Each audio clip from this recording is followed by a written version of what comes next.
Welcome to the Cherland podcast, where I, Connor Cherland, meet up with a musician, see what makes them tick, what inspires their music, what it is they want to do, be, dream. On today's episode, we have Mr. Sam Gelband. The band's name is Mr. Sam and the People. You think it's a funny name? He's a funny guy. So much depth to this guy. Really enjoyed our conversation. 2 songs on this podcast and on his album are amazing and heartbreaking and beautiful and fun, and I really enjoyed meeting him, and I think you will also really enjoy his insights. So please enjoy Sam Gelband. I was very excited to chat with you for many reasons, but then as I scrolled really down into your Instagram, I got to 2015 and I saw that you mailed your hair. Yeah.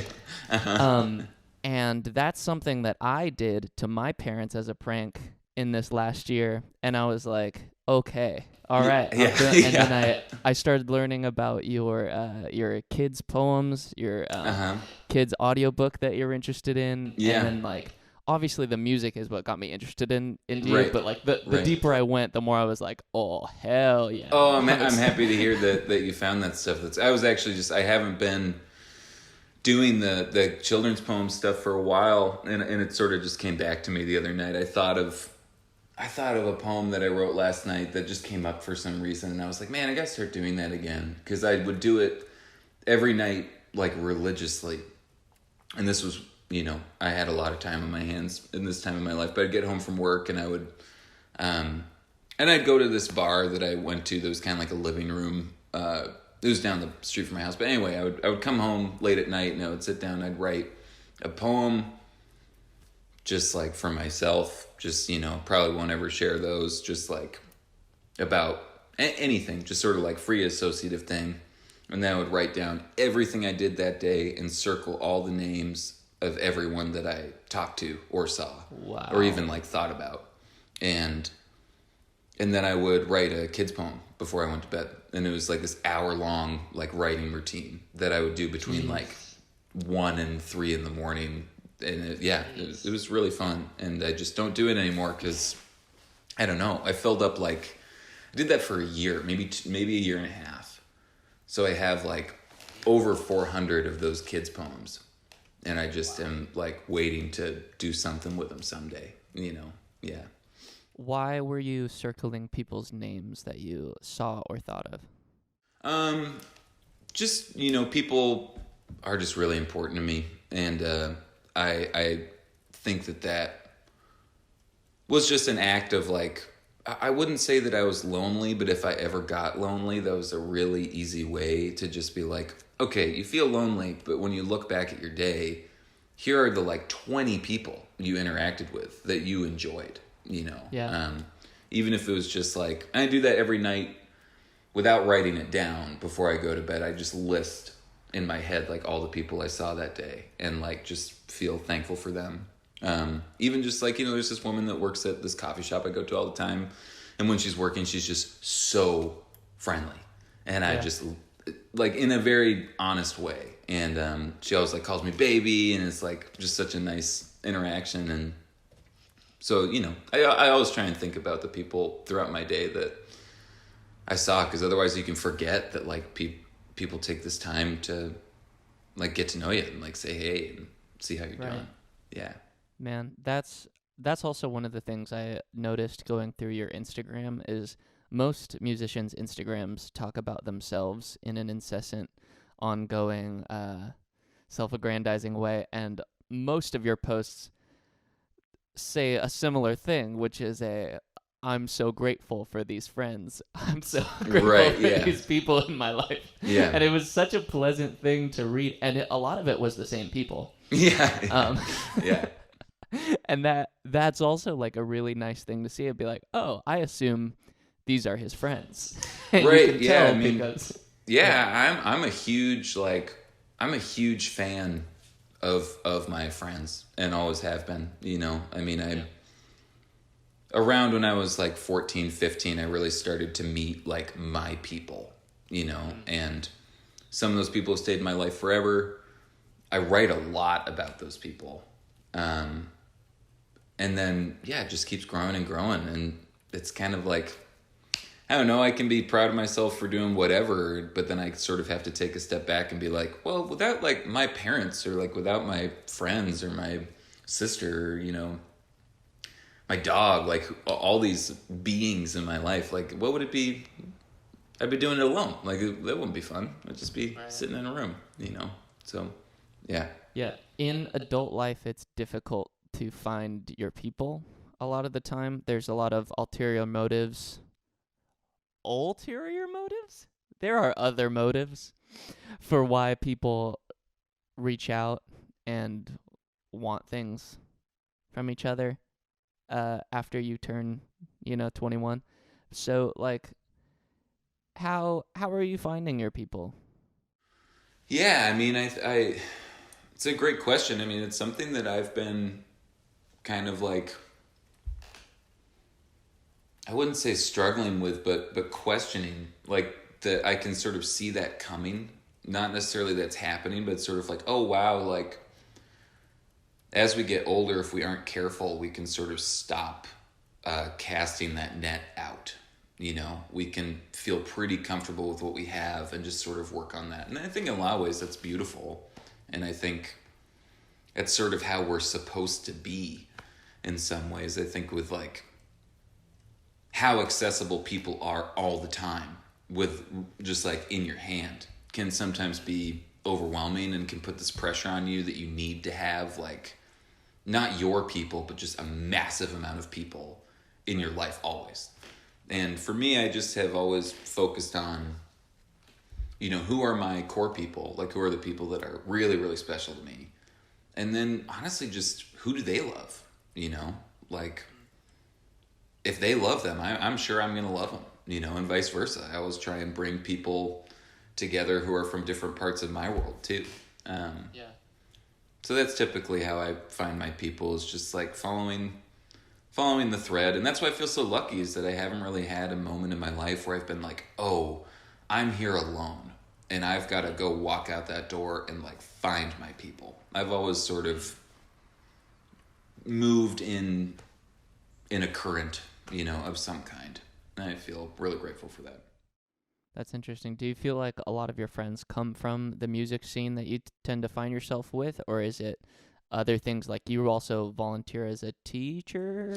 I am a substitute teacher, and right now I've had a lot of different roles in education, but right now I'm just substituting. But I was running after school programs. So every day, you know, for a while I was showing up. It was a great job for a musician, because I'd show up at like 10:30, 11. And I'd have all this prep time. I'd watch recess. I would like make sure lunch went okay or whatever, and I'd have more prep time. And then all the kids that went to the after school program, I'd just play kickball with them, or like make paper airplanes and do puzzles for like hours and get paid for it. Yeah. And I didn't make a lot of friends through that, which was kind of like something I really cherished, because like my students were my buddies, you know. Like I just had this, I could walk into that room and be with my like little friends, you know, like my little buddies. And there's just like so much play that happens that I felt like I just didn't have to be like, I was never worried about being cool. In fact, like most of the time I was always like really trying to be not cool and kind of like get them to not worry about being cool. And then when I walked out of there, I could like, you know, put my instruments in my car and go play a show somewhere and have a completely different life. So that was pretty cool. But I found my people through acting too. I mean, I was an actor for a long time. That's what I went to like college for.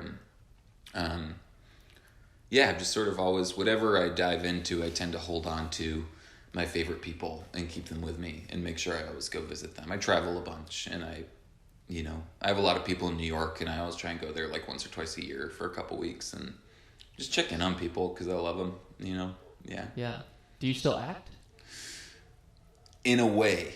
I haven't been like auditioning for years, but I run. It's such a silly thing to say, but there's this performance series that Chris and I do called Choose Yourself. I don't know if that's something that you found through your detective work, but it's like a parody on like Tony Robbins, like self-help stuff, like guru stuff. Yeah. And it's very like Tim and Eric, kind of just very, I wouldn't say aggressive, but just like very loud, absurd humor. At the end of the first workshop, we had everyone follow us out to like the middle of the street outside of the bar that we were performing in, and we held hands and taught everyone this song, and we were just wearing adult diapers. And we held hands and everyone sang this song about choosing themselves, and we just like looked into each other's eyes and like peed our diapers. And so like if that's acting, like that's the type of acting that I've been doing. But no, I haven't been auditioning in a while. And right now I'm working on like a little short film series thing with Mashed Potato Records. They're like trying to put on some music performance TV series type things, and I'm helping write and work on one of those. But I don't know, I just kind of use the skill to make my own fun now. I don't really want to audition for things anymore. Yeah, that's peeing your own diaper on cue sounds like a very interesting skill, and like something you would probably practice a few times beforehand. Yeah, like, yeah. What volume of water at what time to achieve what volume of like getting it out at what time? It's a delicate procedure. It's a good thing that those things they come in packs of like 12 or whatever, so we probably use about half of them each time just in preparation. But yeah, it's and then a few for a long car ride. Yeah, you know, you never know when you're gonna need them. You know, yeah. I mean, I'm wearing one right now. You know, yeah, perfect. Yeah, figured I could do this interview. When in Rome, yeah. You mentioned Mashed Potato Records. Are you under their record label, or what's your relationship with them? So Mashed Potato Records isn't really a record label. Good to know. It's a recording studio, and more importantly, it's just sort of like a community. There are three main engineers, Duff Thompson, Sam Doors, and Bill Howard, and they're completely split across the country right now, but at a time they were recording using reel-to-reels just in this lot a couple, down the street from my house. And they had the tape, or they had all the microphones running from one van into another where all, it was like there was a sound booth van and a recording van. And then it moved into a house, and now it's sort of a mobile recording thing, but no one is on the label. They're just compilations of what the studio has put out. And I recorded with them for the EP. Okay. So all three of those guys helped to form that sound. Yeah, in a way. They certainly all have worked with that equipment and exchanged ideas about that. But typically it's one engineer at a time that's working on a project. It's in recent years it's been mainly Duff Thompson, who has his own stuff too that he recorded that is remarkable. Truly remarkable stuff. Cool. Do they have the piano that's in Thinking of My Family? Is that their piano, or was that part of the recording, the like mobile recording setup? That's just my piano. Yeah. They don't really provide instruments. It's just really what it is that when you set up the recording time, you then have to help them carry really heavy stuff down flights of stairs and then into your house. Is typically how it goes. Yeah. That song is incredibly beautiful. I mean, totally on theme with like you and your love for the people around you. And it's also just so nice to hear a song where you can like hear the chair creaking underneath you. Like that's such a nice. I mean, there's even like how one of those notes is out of tune on the piano. Oh my in God! That song. Yeah. It just adds to like how special it is. In this really like you can really visualize you just thinking of your family. Uh-huh. In that scenario. So it's I found it really sweet. I've been jamming to Terrified all week long. Would you be down to play it for me? Oh, absolutely. Yeah. And that squeak is actually the foot pedal. Oh, is it? Yeah. And everyone thinks it's a chair, which is maybe a more romantic version of it. Cause yeah, it's just like I freaking put some WD-40 on that pedal. But yeah, I'll play the song. It's been odd. I haven't really been playing these songs very long. Like I finished this one the night before everyone came over to record it. And then there haven't really been shows since I made the record. So it's been like pretty much like the recording that there is of it is kind of the only version of it that has ever existed, really, Well, there's the other one where you're in that bar with Western AF, Western AF, yeah. That's so good. Thanks. Yeah, no, that's like my favorite, one of my favorite places on earth. I don't drink, but they're nice enough that they've let me hang out there for years, and I just go sit in there and drink soda water and play pool and hang out, and all the bartenders are great. But yeah, I'll play this one.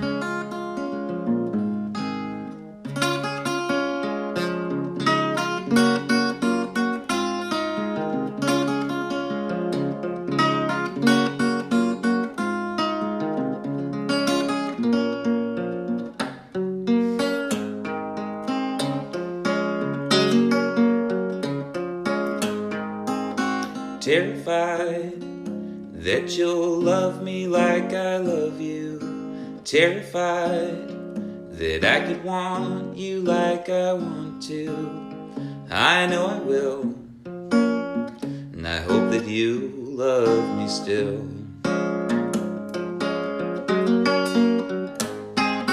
Terrified that when I joke you might be laughing. Terrified that maybe this could all be happening. I know it will, and I hope that you love me still.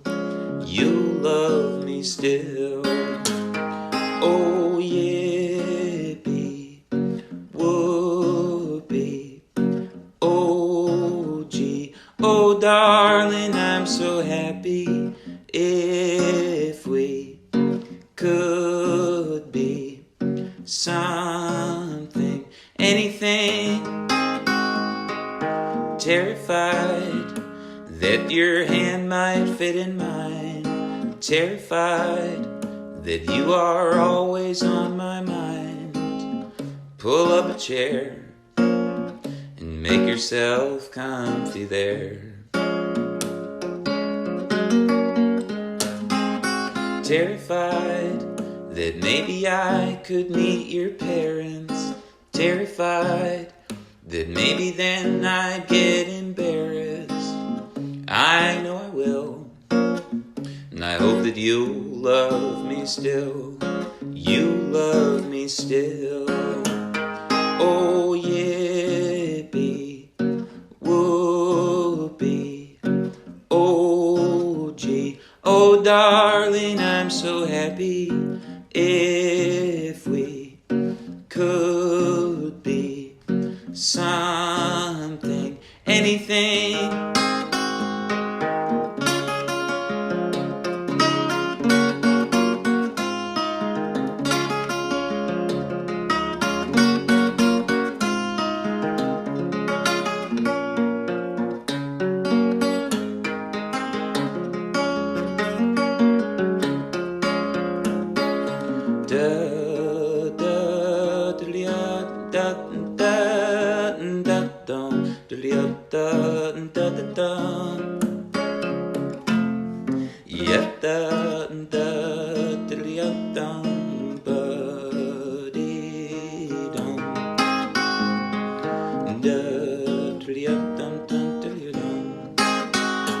Oh, yippee, whoopee. Oh,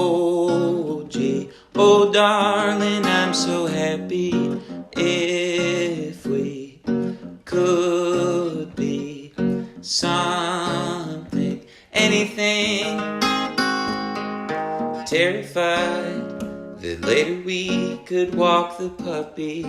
Terrified that I've never felt so lucky.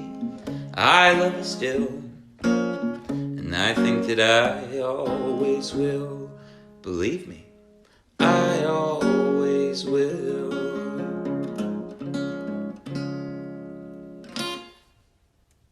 Yeah. It's that one. It's fun. I never play these songs. When's the last time you think you played it? When I moved into this house, which wasn't long ago, probably a month and a half ago. Yeah, but before then, I mean, it was probably in the bar, which was in August, so it's been, yeah, I like hardly ever play them. I mean, I'll sit around and play the guitar stuff pretty often, but I don't really sing the songs all the way through ever. I don't know why, but yeah, it's fun too. Yeah, thanks for letting me. Yeah. I've noticed, like, during the pandemic not having as many opportunities to play the music that I write. One, it makes me sloppy, so anytime somebody asks, I typically mess up now. Sure, yeah. But also, like, it feels like a part of me has been just, like, laying dormant for a really long time. It's not like it's missing. I, like, know where it is. It's just It's just laying down. It's felt really nice to, like, I've been doing these shows up in the mountains, where I invite people out and they can drive in or they can, like, oh, cool. out. And it's a part of me that I really enjoy being, is the part of me that's, like, storytelling and singing songs. For you, I mean, you clearly like to write a lot. Do you consider yourself like you and me and we being already like the name of a book that does not yet exist? So, like, do you consider yourself like a pretty good storyteller when you're on stage, or what does your typical stage banter look like? I typically I'm still trying to find my voice, like, because for a while I played in this, like, really loud rock band, and that was, like, really easy to there was just so much energy that would, like, go out of a song. It'd be like ba-da-ba-da-ba, and then you'd just feel the energy from the crowd, and then you'd just be able to kind of, like, go off of that and feed off of that, and it was high energy. And with this, it's interesting because I don't really know yet. I haven't played a show yet as this band, Oh, wow. It hasn't happened. But when I have played just by myself in front of audiences, I typically will tell a story or two, or just talk to people. I don't know. It's I don't do any sort of long-winded stories unless I have, like, a very specific one in mind. But yeah. The rock band, was that Honcho Poncho, or is that a different thing? Oh, okay. How many people in that one?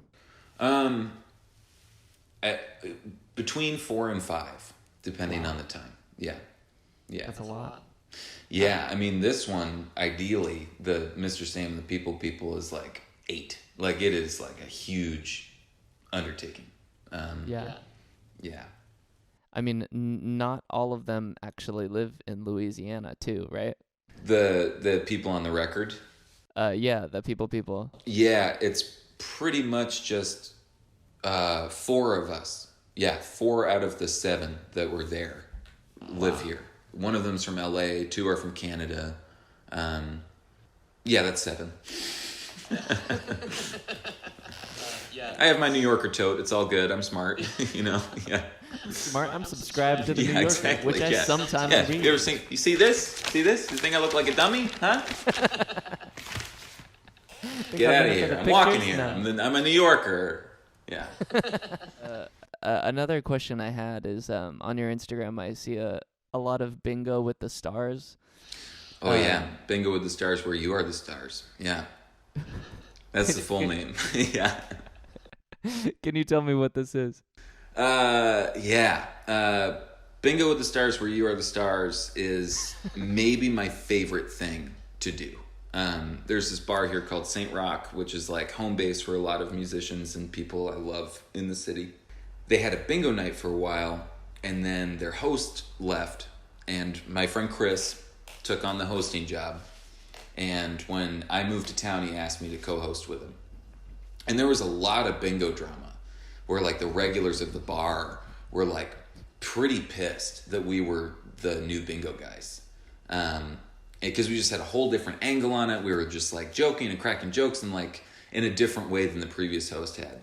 And we do this thing where we'll lay out a red carpet and like put up like searchlights and like it's this really dinky production, like rinky dink setup, but it is so fun. It's just where we just have 2 microphones in our hands, well, 1 each, and it's where we put our worst ideas. It's just like we just spout garbage out of our mouths for 2 hours while calling bingo, That's amazing. It's great. I love it. It's so fun. It's every Wednesday. And yeah, it's especially good when we've both had like a really long day and we both really don't want to do it. Yeah. Because then we aren't like trying to be funny. And that's always when it's the funniest and when we'll get each other cracking up the most. It's just, I don't know. I can't quite describe it, but it's a lot of fun for sure. Do you have any good bingo drama stories you want to throw out real quick of the carpet's too long, or the like? Is it that where you are the stars, meaning those attending bingo are the stars? Oh yeah. Okay. They're what would it be without them? Do they dress up as like celebrities, or are they just stars? I wish. We have started to have a small contingent of people who are like getting really into it, and will do really sweet things like make a piñata out of bingo, used bingo tickets. Nice. Like paper mache a bunch of those together and make a big piñata. But no one's dressed up. Okay, I remember there's a chalkboard outside the bar, right? That's on the door. And it sort of says like, the name of the band that's playing there tonight or whatever. And one of the regulars who's there just every day always does the thing that always writes it. Mm-hmm. And he saw that we were doing bingo that night.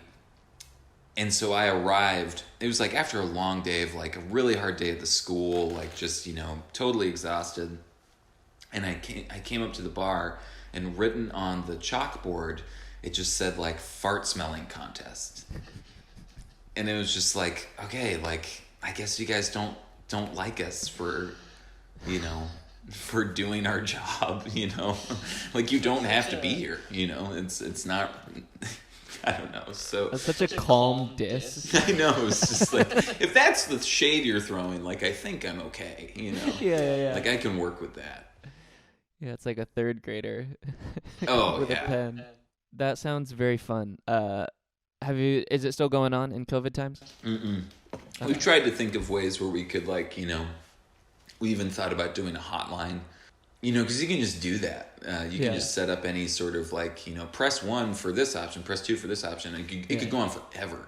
Yeah. And so we've thought about doing that. We didn't do it. We thought about having it in the park or something, but it's, wouldn't be the same. And what a silly reason to put people at risk, Sure. I mean, I don't know. Maybe someday, maybe as the vaccine starts rolling out more and more, we'll find some creative ways to do it. But yeah. I love missing it. That's something that I've been leaning into, Yeah. I appreciate that. One of the things I really enjoyed about your record were all of these. And the first song I messaged you about was Little Star, which is another duet that you do with Casey. Can you tell me a little bit about Casey and these duets and like how they were created? And on your Instagram, you said that you wrote, I think it was Talking With You just as an excuse to get to do a duet with Casey. So tell me a bit about that relationship and how that started. It's interesting. She I knew her from a distance for probably just like a year or so, and thought she was pretty cool, pretty cute, and kind of kept my distance. And then I drove down here. I left Seattle, which is where I lived before, and I was just sort of looking for another place to live.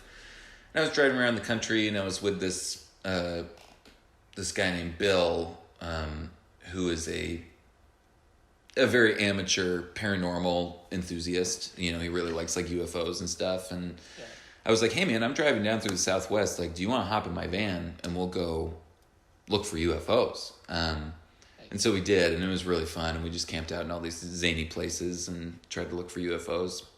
I can't reveal anything we found. It's a classified. But when we got to New Orleans, I stayed with buddies for a while because I had a lot of friends down here. Casey Jane and I started to hang out actually at the show, at the thing where I peed my diaper. She thought that was hilarious. And so we started chatting. And she was like, really? She loved it. You know, she loved that. And because she's like a total dork weirdo in secret. She has this like, you know, we just sort of got to talking. And I was like, she sings in this group called the Lostines.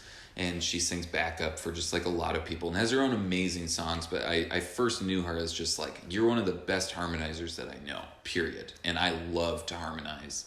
I do a lot of backup for a lot of people. And so I was like, we should sing together, you know, like that would be super fun. And I kind of kept my feelings at bay, you know, and then sort of the night before I was like, okay, I think I really do have a crush on this person and I'm going to write them a song. But I don't know. I really don't want them to know it's about them. Yeah, and then I went over to her house, and she was living in this gorgeous house at the time, right on the river, and we just stayed up all night singing, you know, and we have been doing that together ever since then. Yeah. Wow. That's a really magical thing, and it's very rare to, like, get to have all of those things together, like a nice relationship plus, like, also be able to have those types of harmonies. Right. I mean, yeah, I appreciate you saying so. It's definitely one of my favorite things to do with her, no doubt about it. You know, I mean, I always have really connected with people who are obsessed with singing harmony because it's like, oh, you get what it is to just like be a part of something, like to support something in a very physical way in music, you know? Because with singers, it's so rare for singers to want to be the support role is so, I don't know, it's pretty unusual. And so we really connected over that. And I think that that's very indicative of who she is as a person. You know, she's a great support system. So yeah, we really connected over that. That's really special. Did you get to see the Bee Gees documentary? I haven't, but I really want to. It was really interesting. Like you mentioned the support role, and I think it gave me, the Bee Gees documentary gave me like a very different mindset around singing harmonies and about like not being the front man. And like one of the things they keep talking about is the Bee Gees' success being their 3-part harmonies being this thing, and especially because they're all related, so their voices are so similar that they blend well. And it's this kind of, it's an instrument that nobody can buy. And so anytime that you combine voices, you are creating an instrument that no one else in the world could buy. Oh, that's so interesting. Yeah.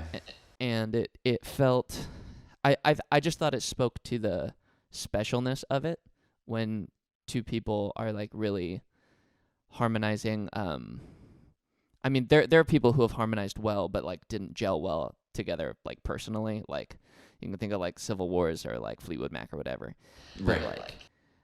But it's it's just even more special when there are like loving brothers, or if there are a couple. It's just a very rare, very special thing that just doesn't happen very often. Totally. So Yeah, I feel really fortunate that one of my like big renaissances musically in my life was playing with a group called the Sons of Rainier, and I played drums and sing backup for that group, and it's mostly like 3-part harmony based music.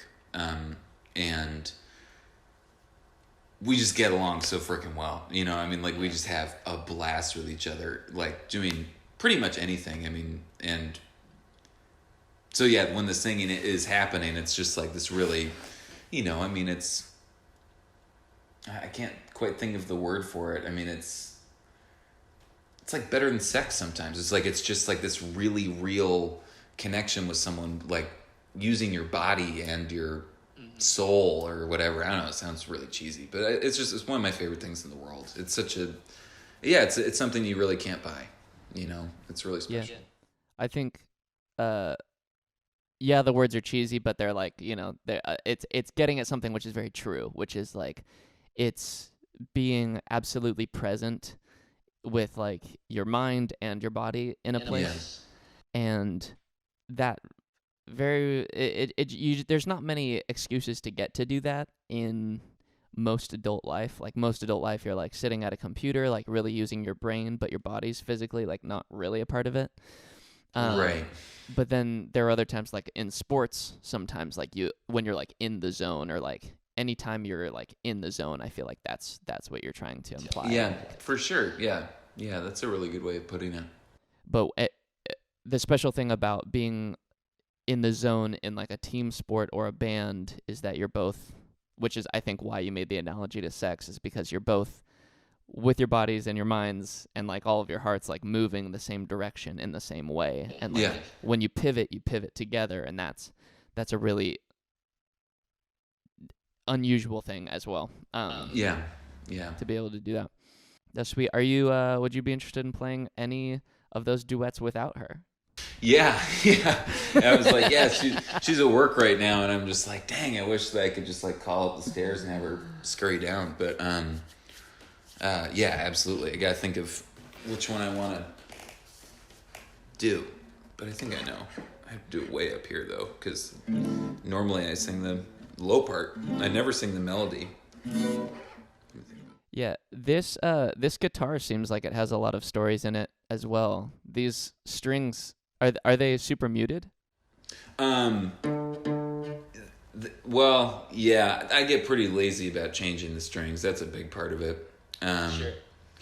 And this thing went through a fire with me. My van burned down when I moved to New Orleans officially. I saw that photo. Yeah, I was like 2 hours outside of New Orleans, and then my van caught fire, and I lost everything except for this and one of my amps. There was like a drum kit, and just like, my whole life. I mean, you don't think about what objects are important to you until you can't decide what you do with them anymore. They're just gone. It taught me a good lesson, I mean, I haven't really like accumulated too much stuff since then, because I'm like, I kind of got what I need. I'm good. I know what can happen. I don't need to put my love and time into things. But yeah, this thing has been through a lot. But I haven't had it for that long, I mean, I've never had a case for it. I think that's probably one of the stupidest things I've ever done. I've never had a case. Or since the case melted when the van burned down. That was the last case it had. Did the engine catch on fire, and then you just only had a couple seconds to pull off and pull stuff out? Yeah, I mean, I didn't even pull anything out. Because it was like it was going fast and going hot. So I couldn't get near it after the first like 10 seconds of being out of there. I mean, I barely made it, like it was one of those things where if I had not noticed what was going on for another like minute, I probably wouldn't be here, Wow. But yeah, it's a whole saga. That day was insane. I ended up, it was a weird day, but one that I look back on fondly, in its own way. But yeah, ever since I haven't had a case for this thing, and it's been really treated very poorly, but I haven't had it for very long. So it looks like it has a great story, but really it's just like, I've just kind of really not taken care of it. Yeah. I should, because it's my favorite guitar I've ever owned. Yeah. It's awesome. Yeah. But I'll play this one. This is actually the one that I wrote for her, although I didn't tell her, and then we sang it together when I played it for the first time, really. But yeah. Oh, that's gonna be bad.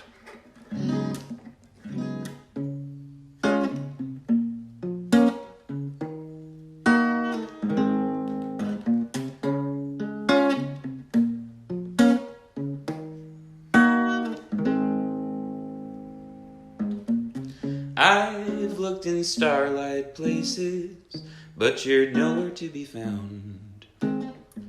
You weren't where the roses bloom. I'll spend my whole life waiting, if that's what I need to do, because it's you, and I'll wait for you. You weren't in a crowded hallway where the pretty people play.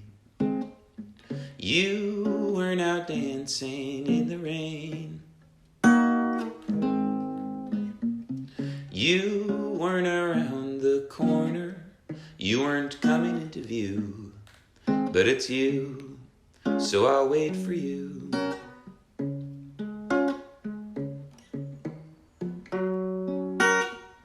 And if only I knew you, then I might get to know you.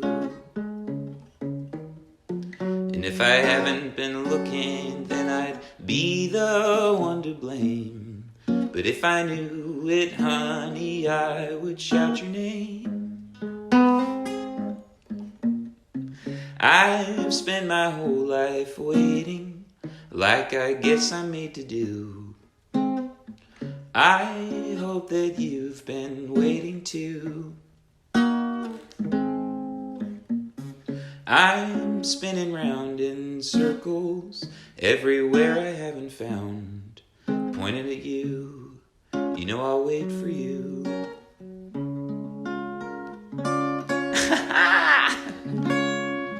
Been a long time. That was fun too. I gotta say, just before we go any further, that I just like really appreciate you reaching out, and I really appreciate, like, this is just such an endeavor that I think is just such a service to people. It's such a sweet thing to do, and you are clearly like really great at it. So just like, good job, thanks. Well, thank you. I appreciate it. I just didn't want to be like, we're signing off. I'm like, oh yeah, like thanks, but like, no, this is like a really cool thing, and I just think that you should be proud of what you're doing. It's awesome. I mean, never done anything like this, and it's pretty nifty. Thank you. Yeah, I mean, I really care about musicians, and that there's like this is like the kind of format that I really enjoy getting to know people. I think there's only so much that talking can accomplish within any relationship, and then singing does this other thing of like it brings you again out of your head, and like it's just such a cool way to share stories between two people. It's such a cool way to get to know somebody. And I'm just always like perpetually curious about artists and what makes them tick, and like wanting to get to know stories behind stuff. My wife and I, for our anniversary last year, we went to see Nick Kroll live in San Francisco, and after we were at a bar together, and she was like, "You seem kind of down, like what's going on?" And I was like, it's gonna sound stupid. And she was like, "No, you should say it." And I was like, "I just feel sad that we're not with him anymore. And I wish I could know him." Yeah. And I was like, I really do get to, I really enjoy getting to know artists, and yeah, I appreciate your time. I think your music is so cool. I think you are an incredible songwriter, and your voice you have a very, very special voice. Yeah. So Thanks, man. Thanks for saying so. Yeah, it's really kind. Yeah. Of course.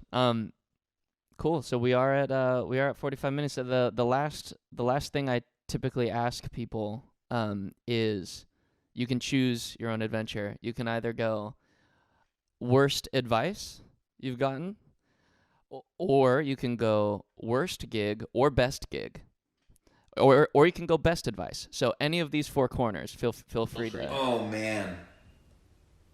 Oh, that's so that's really tough. I feel like best is so hard. Sure, top three, best-ish. Geez Louise. There's this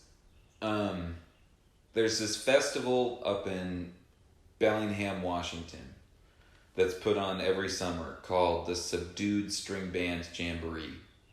And I think that it actually correlates with what I would say is like, I wouldn't say it's deliberate advice, but it's definitely something I've learned that I'm really grateful for. And it's from that community of people.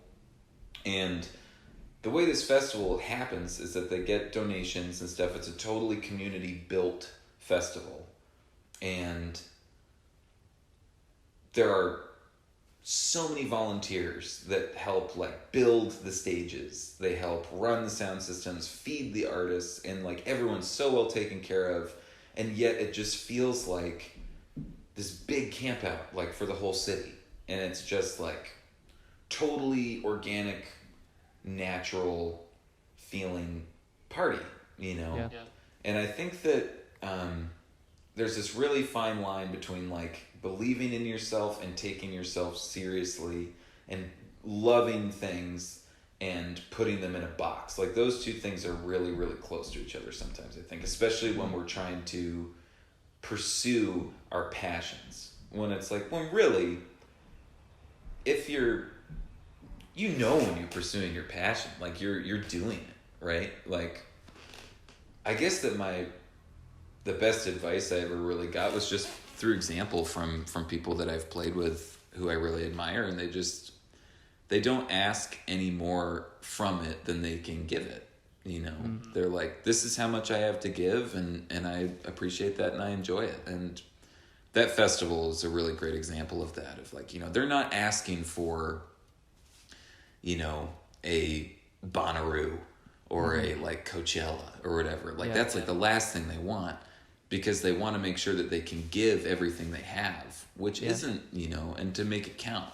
So I don't really know if that's an answer, but that's sort of the best I got. It's just like, don't push beyond what your passion really is, you know, because if you just stay with that true love you have for the thing you do, it can always guide you, you know? Yeah. That's a great answer. Yeah. I don't know. I mean, I talk about this like I talk about that stuff all the time with people, and I'm sort of biased because like a lot of people see me as like a chipper, like happy dude, or like, you know, I typically write songs about things I like nowadays, and so I'm always just kind of preaching this thing of like, just like if you ever get stuck with writing, just remember that you love to do it, you know. Like it is a beautiful thing. Just remember that it's not supposed to be something that you rip apart. You're supposed to enjoy it, you know. Otherwise, it's like a really bad job to have, you know. So, but it's easier said than done, and I get that. But I think that, just like it's so it's like the cheesiest thing you could possibly say, but like really following your heart like is so important. You know? Like if it's in music for a while, that's great, and then if you like can't put your heart into music, like go sit on a bench and read a book, or, you know, call your buddy. There's just like so many different ways to nourish yourself. Yeah. I agree. I've been doing this thing where I set 15-minute timers for all of my tasks every day. So even if I like hate playing music today, I am going to sit down and write for at least 15 minutes. And if I don't want to write anymore, that 15 minutes is all I had to do, and I can move on. Yeah. And it's kind of along those same lines of being less hard on yourself while getting more out of it, because when your heart wants to engage, your heart can engage and ask for more. Yeah. And when it doesn't want to engage, you're like, great, that was 15 minutes, moving on. Right. Yeah. Yeah, that's a really good version of just like not being too hard on yourself, you know. Mm-hmm. Yeah. Awesome. Sweet. Well, thank you so much. Again, appreciate it. Yeah, this was such a blast. Like if you ever want to do something like this again, you know, just like let me know.